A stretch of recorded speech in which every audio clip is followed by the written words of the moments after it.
Children's books are some of the best and most powerful writing. They are full of magic and possibilities.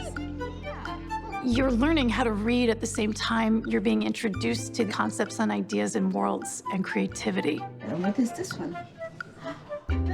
This beautiful collection of children's books, manuscripts, educational objects was bequeathed by Lloyd Coates,n who was Princeton class of '50.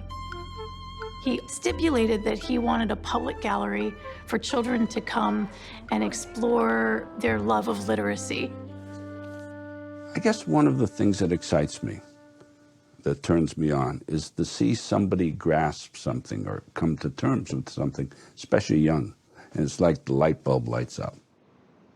When you're growing up, you don't realize that your father's different than everyone else. We didn't have a color TV, so we'd sit on the floor, my father would sit in a chair, we'd eat popcorn, and he would tell Greek myths. He went into business with his father-in-law, a company called Neutrogena. Lloyd Coates,n was the marketing genius behind the Neutrogena brand, and then he became the CEO, but he never stopped doing the things that he loved. He was so much fun. When I first met Lloyd, it was in the Neutrogena offices, and he swooped in. He sat down on the edge of the desk, and he stuck out his hand, and he said, "Hi, I'm Lloyd." Next to his desk was a dentist's chair. That was a little test to see if people would actually go and sit in the chair or would they go sit on the couch, which was about 8 feet away from the desk.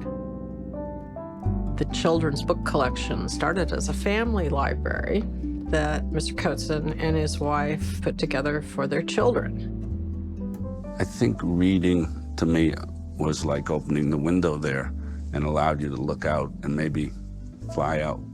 If you couldn't fly, your mind could fly. This is a special book in the collection.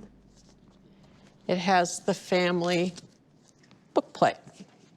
Mrs. Coates,n annotated it with the place they bought it and the date. The collection just grew exponentially. He traveled so much on business. We knew when he came back there would be bags and bags and bags of new books. I do it because I have a good time. You know, I go in the bookstore and the lady says, "Should I wrap it for your child or your grandchildren?" And I said, "I am the child." You can think of this book collection as a huge repository from different countries and traditions of how adults think children will learn best.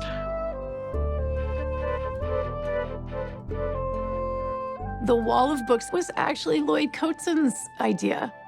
He wanted a rare books vault on the other side of glass so that families, teachers, librarians who came in would see the rare books, 5 centuries worth. It's a way to show them history. This is one of the collection's greatest treasures. It's a scrapbook that Hans Christian Andersen and his friend Alfred Drudsen made for Alfred's daughter in 1848.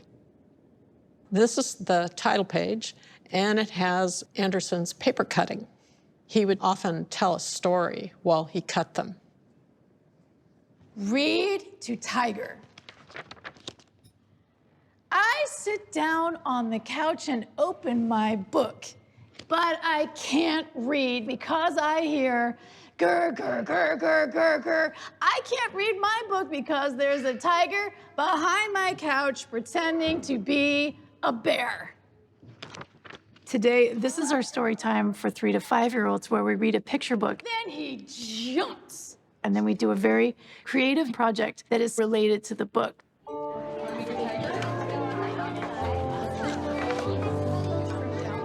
It puts the book right in your hands to then recreate on your own and take home. We did a box tiger. Look at him. That cradles its own book. And inside this tiny little book, kids could draw or write their favorite things. We have a saying, hands-on, minds-on, because play is learning. Play is the giant building block of everything. What do we want to give our children? I would want them to have a sense of curiosity. I think that's the inheritance I would like to pass on.